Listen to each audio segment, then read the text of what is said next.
Hello, avid royal followers, welcome back. In today's news, during the Royally Obsessed podcast, both hosts, Roberto Fiorito and Rachel Bowie, discussed Meghan Markle's speech at Girl Up's Women in Leadership event.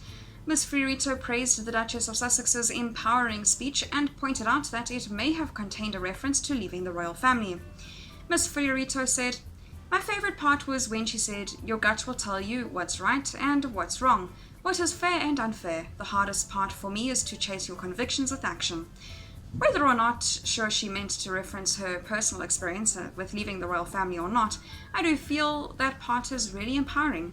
You have to trust your inner voice and compass. You have to make that move and go against what people expect you to. That particularly resonated with me a lot. Ms. Bowie added, "It was so impactful, her saying that having the conviction you also need the action really echoes what Harry and Meghan are doing right now and forging their own path."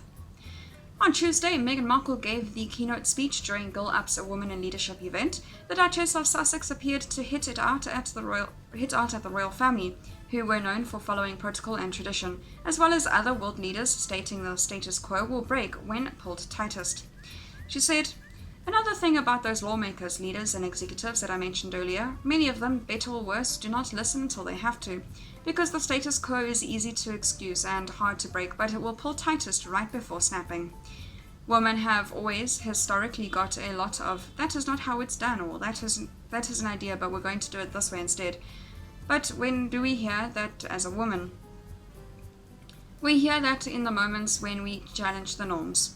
The Duchess of Sussex continued, If that is the case, I say you keep challenging, pushing, making them a little uncomfortable. It is only in that discomfort that we actually create the conditions to reimagine our standards, our policy, and our leadership to move forward. Real representation and influence over the structures and decision-making and power.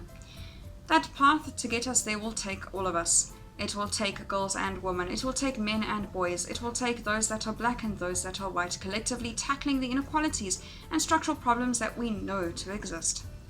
That is all for today's news. Thank you very much for watching. I'll see you next video.